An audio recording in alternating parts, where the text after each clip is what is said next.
History rarely shows mercy to those who gamble everything. Yet sometimes, the boldest gamble is the only way to live. In the autumn of 52 BC, on a lonely hill in Gaul, 50,000 Romans made a decision that defied every instinct of self-preservation. They did not build a camp. They carved their own tomb. And within that tomb, they forged a miracle or a massacre that would decide the fate of Caesar, Rome, and the very idea of conquest itself. They dug into the heart of the earth until the ground became their ally. 33 kilometers of trenches, ramparts, timber walls, and sharpened death stretched like the ribs of a monster around the hill of Alesia. On that ground, 50,000 men willingly trapped themselves between two storms. 80,000 desperate warriors starving on the heights above, and an even greater wave of Gauls assembling beyond the horizon. They did not do it for glory. They did not expect mercy. They did it because Julius Caesar had declared there was no other way to survive. And when Caesar spoke of victory, he did not mean triumphal processions or laurel crowns. He meant the cold mathematics of existence: win or be erased. For 7 brutal years, Caesar had broken Gaul apart, village by village, tribe by tribe, until nothing seemed left but ashes and submission. Yet one man refused to kneel. Vercingetorix, the young chieftain who had turned scattered tribes into a single cause, had become the voice of resistance and the face of Caesar's first true failure. After the defeat at Gergovia, the Roman general tasted humiliation for the first time. Vercingetorix retreated to a mountain fortress the Gauls called unbreakable, Alesia. His enemies saw an impregnable citadel. Caesar saw a cage. Roman generals surveyed the cliffs and murmured the obvious: wait them out, starve them. But Caesar's mind worked in geometries others couldn't see. He would not wait. He would build a trap so absolute that even hope would suffocate inside it. So the legions dropped their swords and took up shovels. The sound of empire changed, no longer the clash of steel, but the grind of stone, the ring of iron striking earth. They dug the first wall facing inward, the circumvallation, sealing Alesia from within. Then a second wall facing outward, the contravallation, to defend against the relief army sure to come. Between these rings stretched a labyrinth of terror. Flooded trenches, deep ditches, sharpened stakes, buried pits, and hidden iron barbs. The very soil became a weapon, sculpted to wound, slow, and kill. What should have been a battlefield became a colossal machine of death, the purest expression of Roman engineering and cruelty combined. When Caesar first stood upon the valley floor and studied Alesia, he ignored the jeers from the ramparts. He saw the rivers, the ridges, the impossible slopes, and realized that direct assault meant annihilation. Yet waiting would only invite disaster, for beyond those mountains the tribes of Gaul were uniting. He chose a third path, one that only a mind accustomed to conquering worlds could imagine: turn the land itself into an army. Orders snapped like whips. 18 kilometers of earthen walls coiled around Alesia. Ramparts crowned with towers at measured intervals. Palisades reinforced with stone. Crossfire lines calculated to the inch. The legionaries, veterans of 7 campaigns of frost and fire, sheathed their gladii and swung mattocks, hammers, and spades. The air filled with the thud of timber, the rasp of saws, the curses of exhausted men. Earth piled high, hands blistered, blood mixed with mud, yet the lines advanced day by day. This was not a camp. It was a cage, and they were sealing it from the inside. Caesar anticipated desperation. He knew that hunger would drive men to madness. So he turned foresight into slaughter. In front of each wall, he dug 2 ditches, one broad, one 5 meters deep, some filled with diverted river water to drown men and ladders alike. Beyond them, 5 rows of sharpened stakes were buried in overlapping patterns like the ribs of a wooden beast. Further still, 8 staggered rows of lilia, deceptively named lilies, though nothing about them bloomed. Each pit was a grave disguised as a step, its bottom filled with fire-hardened spears and dusted with soil to vanish under moonlight. Beyond those waited the stimuli, iron hooks set shallow in the ground, unseen until they tore muscle and courage apart. It was geometry as cruelty, mathematics turned into murder. Every footstep led, every pause died. Every delay brought a javelin's whisper from the ramparts above. Then Caesar ordered the unthinkable. Repeat the whole construction again, facing outward. 13 more kilometers of defenses, ditches, stakes, wolf pits, barbs, mirrored in reverse. The Romans, who had come as besiegers, were now besieged by their own design. Inside Alesia, Vercingetorix watched the walls rise higher each day, the rings tightening like a serpent around his fortress. At first, he mocked Caesar, Rome's most ruthless conqueror reduced to a ditch digger. But laughter withered as the magnitude became clear. Towers sprouted, parapets multiplied, and the ground itself seemed to harden into Roman will. The trap was not for Caesar, it was for him. He took stock, 30 days of grain, 80,000 warriors, and a single fragile hope that the tribes of Gaul would come to break the siege. If he waited, time might devour Rome. But if he broke out, his men would be shredded before they reached a single ladder. Every road led to ruin, but pride left no room for retreat. Outside, 50,000 Romans stood between two horizons of death. To the east, Alesia's spears glimmered under the fading sun. To the west, smoke columns thickened like storm clouds. There was no space to maneuver, no rear line, no sanctuary.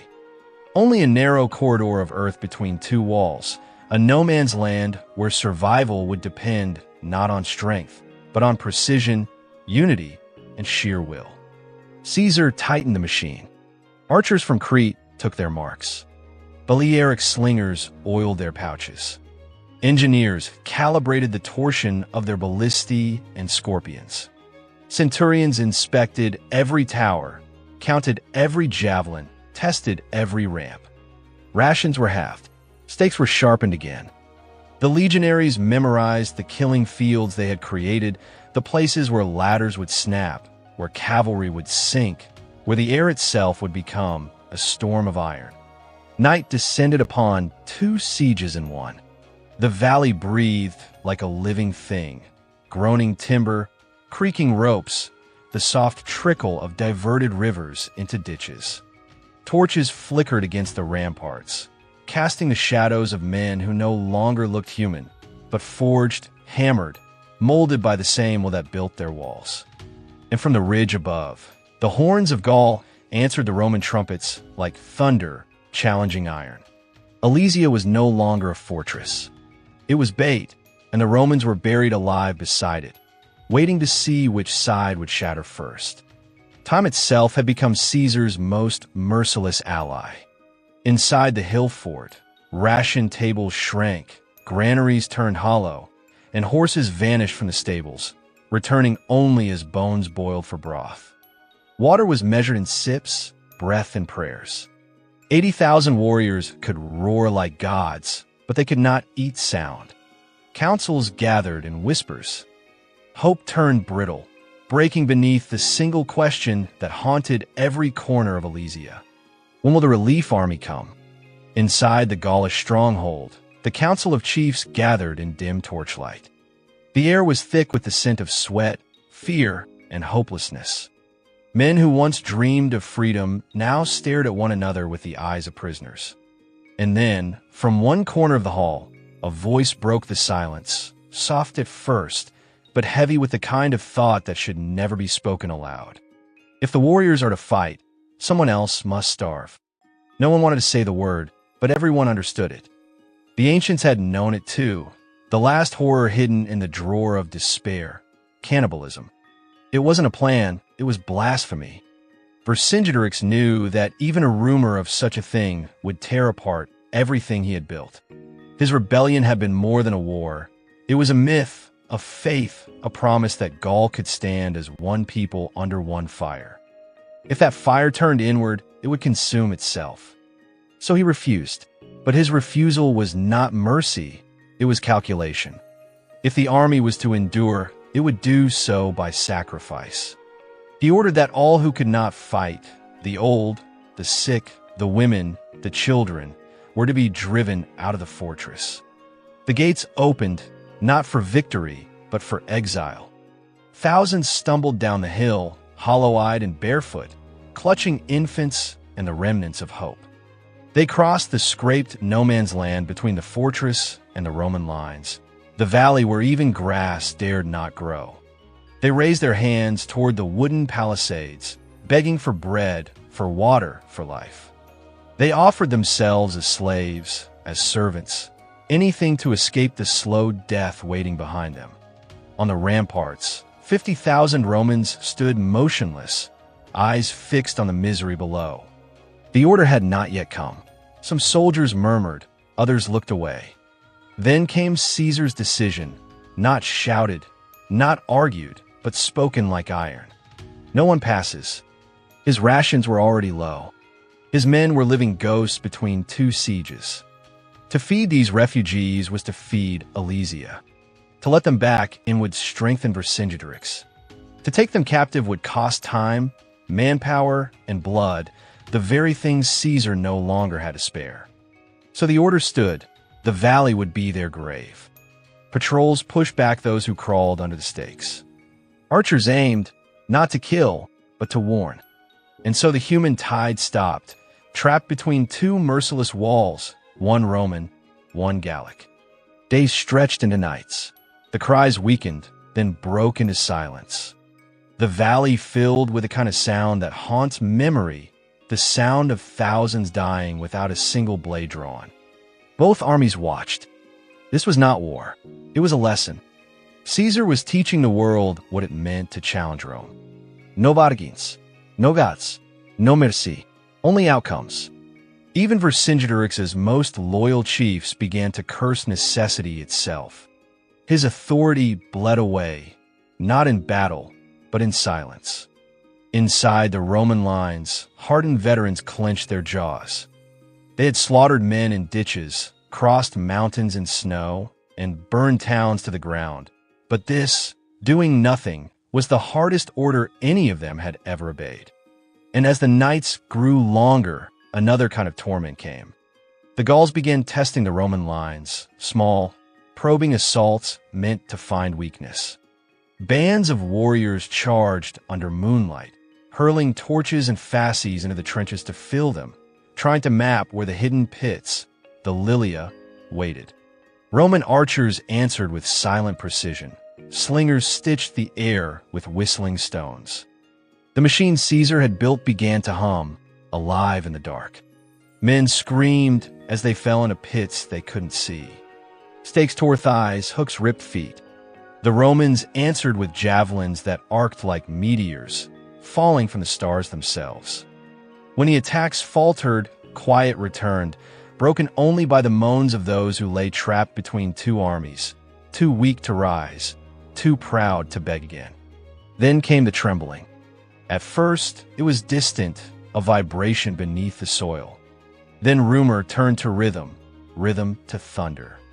Scouts galloped in, their voices cracking as they spoke numbers too vast to believe. 200,000 more, an ocean of shields, banners, and horses rolling over the western hills. Fires spread across the ridges like a second sunrise. The relief army had arrived. The trap was now complete, and the Romans were inside it. Trumpets split the night. Orders flew across the lines. The outward-facing towers came alive. The inward walls bristled. The corridor between them, that narrow strip of death, became the stage upon which the fate of Gaul would be decided. Caesar's gamble had finally reached its hour. The Gauls advanced like weather. Rows of infantry, 8,000 elite cavalry, and a sea of wicker shields flashing bronze under firelight. They chose the outer wall, the contravallation for the first blow. A signal rang out, and the storm began. Cavalry thundered forward, ladders clattered, gabions rolled. The earth answered with a voice of its own. the sound of traps awakening. Horses screamed as sharpened stakes impaled their chests. Warriors vanished waist-deep into pits disguised as grass. Hooks tore flesh and resolve alike. Then, from the towers, the Romans unleashed their vengeance: javelins, arrows, stones. Iron rained from the sky. Cretan archers hissed death. Balearic slingers smashed bone and shield. Ballistae skewered men 3 at a time. The first wave broke, but it did not retreat in defeat. It withdrew in understanding. The Gauls had learned the machine's rhythm, and that was its first weakness. Night thickened. On the hill, the besieged Gauls heard the battle echo through the valley and felt, for the first time in weeks, the intoxicating scent of hope.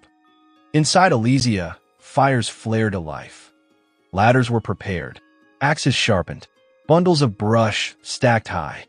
The plan was as old as war itself: strike from both sides.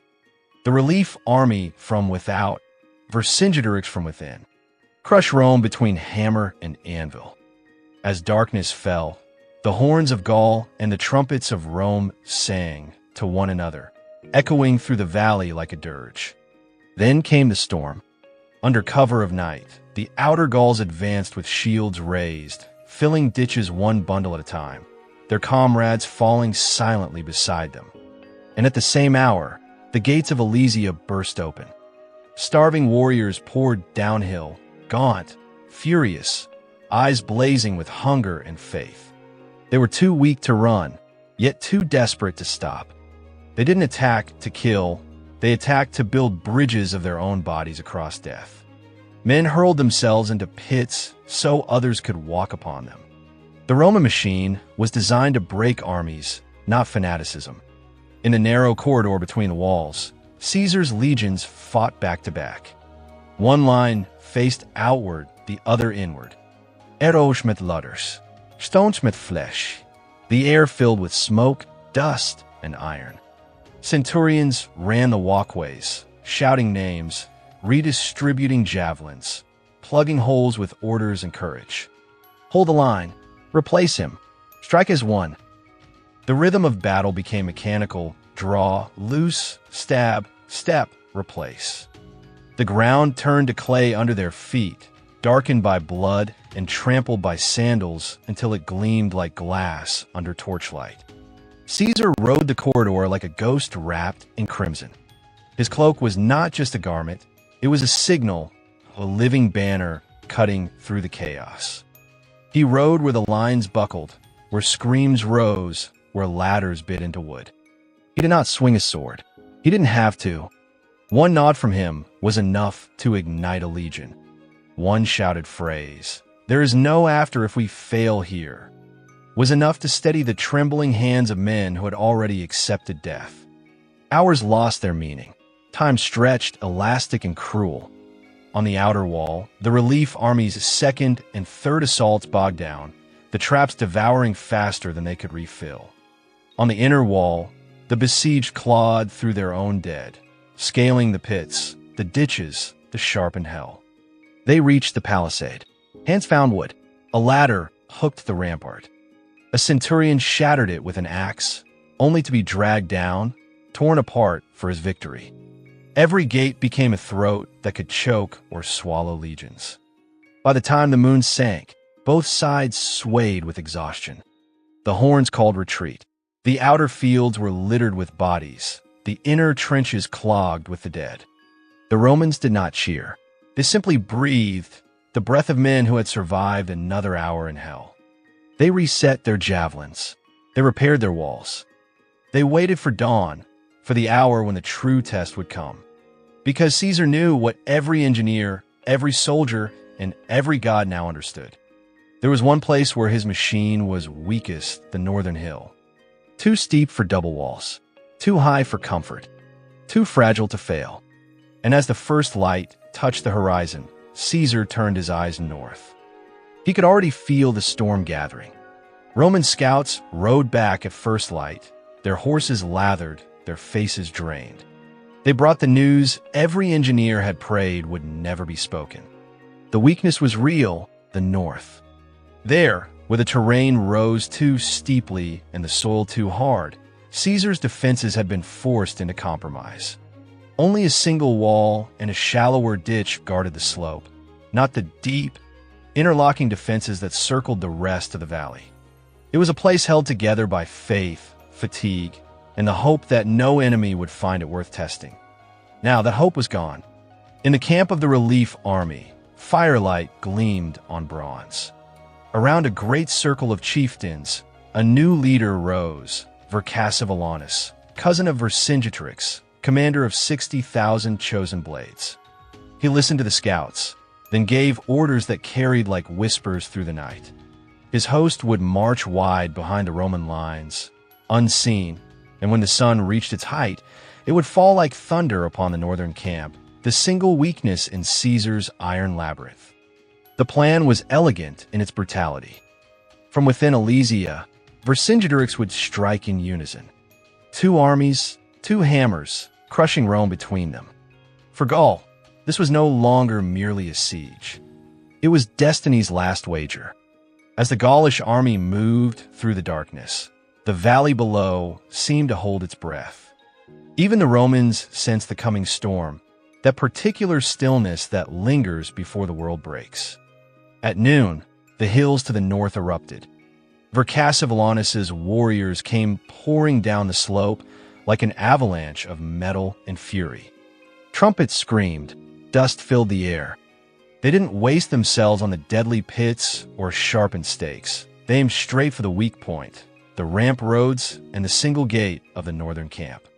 The slope that had once protected the Romans now betrayed them, funneling Gaul's full strength into a single crushing blow. Inside the ramparts, Roman defenders braced their shields, fighting 10-1.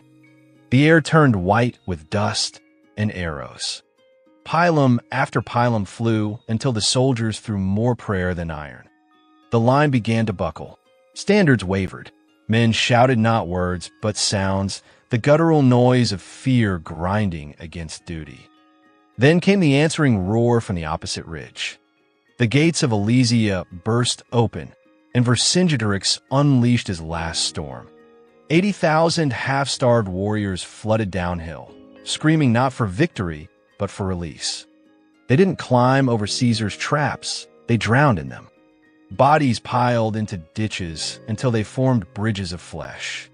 Men stepped upon the dead to reach the living. Blood slicked the timbers. Hope and horror became indistinguishable. Messengers tore through Caesar's headquarters, their words falling over one another. The north is breaking. The inner wall is failing. There are no reserves left. Caesar listened. His lieutenants urged him to reinforce the breach, to throw men into the funnel until it was plugged with their bodies. But Caesar saw the trap in that desperation. He had already spent everything. All he had left were a few thousand horsemen and himself. So he did the unthinkable. He left his own fortress. He mounted his horse, wrapped in his crimson cloak, less a garment now than a symbol, and rode out with his cavalry, not toward the enemy, but around them. He vanished behind the hills, skirting the trenches and traps, riding the long arc of the valley's edge while arrows hissed past like locusts. No one understood what he meant to do until he did it. On the northern slope, the defenders were collapsing. The Gauls had reached the ramparts. Centurions stood in circles, rallying their men to die on their feet. Standards tilted, then fell. Shields cracked. The line seemed about to vanish when a horn sounded behind the attacking Gauls. It was a Roman horn. Every head turned, and on the ridges beyond, where no Romans should have been, a flash of red appeared, a wave of cavalry cresting the hill, Caesar's own cloak blazing like fire in the sunlight. For an instant, the battlefield froze. Then came the realization, cold and electric. Caesar was not trapped inside his walls. He was behind them. What had begun as triumph for the Gauls twisted into terror. The rear turned to face the impossible. The front tried to press on, and the middle was crushed between panic and confusion. Orders dissolved into noise. Warriors screamed, not in defiance, but in disbelief. Caesar's cavalry struck like lightning. His German riders tore through the rear lines, hacking, trampling, ripping apart formations with savage precision. Dust rose like smoke over a burning city. From the ramparts, the exhausted Roman infantry saw the shift, saw chaos bloom among their enemies, and something primal awakened in them. Labienus, one of Caesar's most trusted officers, blood soaking his greaves, lifted his sword toward the slope. "Forward," he roared. And the Romans, half dead from exhaustion, surged like men reborn. They charged downhill, straight into the crumbling Gaulish ranks. Vercingetorix's elite found themselves caught between hammer and anvil, cavalry tearing from behind, infantry crushing from the front. Would have been a perfect formation dissolved into fragments, then into a scream. The slope ran red from crest to valley. From a fortress above, Vercingetorix watched the pattern of collapse spread like disease through his army. The shouting stopped. The ladders fell. The warriors who had once promised to fight to their last breath now turned, slipping and stumbling over the dead to flee back toward the gates. The great rebellion of Gaul was dying before his eyes, not with a roar, but with a sigh. By nightfall, the valley was silent except for the groan of the wounded and the slow crackle of burning wood. When morning came, light revealed the cost. The outer fields were littered with broken ladders, shields flung aside in panic, weapons dropped to run faster. The inner ditches were filled, not with dirt, but with the dead. The Romans stood staring through helmet slits at the world they had built and survived. No cheers rose, no songs were sung. They counted the living, and that was victory enough. Then came the final order: pursuit. Labienus and the cavalry mounted once more, their hooves drumming over the soil that had drunk too much blood. Caesar's command was simple and merciless: no prisoners. For hours they rode, cutting down the retreating Gauls until exhaustion became the only form of mercy. By dusk, the greatest army Gaul had ever gathered ceased to exist. Inside Alesia, there was no movement. The warriors who had survived the traps could no longer lift their weapons. The Council of Chiefs gathered one last time, not to plan, but to surrender. Vercingetorix stood among them, hollow-eyed, thin as a shadow, yet somehow taller than before.